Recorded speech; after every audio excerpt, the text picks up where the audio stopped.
তো hello guys, welcome back to my new video. আজকে আমরা কথা বলবো যে গ্যান্ডিং হুইল সম্বন্ধে। এটা একটা 4 ইঞ্চি গ্যান্ডিং হুইল, যেটা একটু খড়খড়ে টাইপের। তো এই গ্যান্ডিং হুইলের পেছনেই আপনারা দেখবেন যে এরকম একটা কোড লেগে আছে। তো এই কোডটার মানে কি আজকে আমরা সেটাই জানবো। তো এখানে যেরকম লেখা আছে এ মানে হচ্ছে এখানে অ্যাব্রাসিভের কথা বলা হয়েছে। অ্যাব্রাসিভ বলতে এটায় অ্যাব্রাসিভ ইউজ হয়েছে অ্যালুমিনিয়াম অক্সাইড।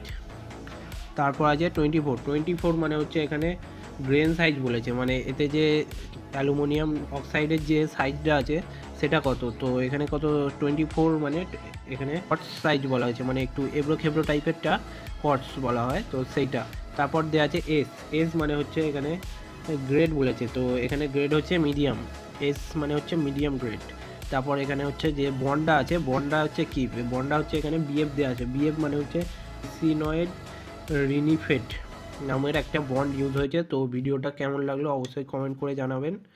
তো দেখা হচ্ছে আবার নেক্সট ভিডিওতে।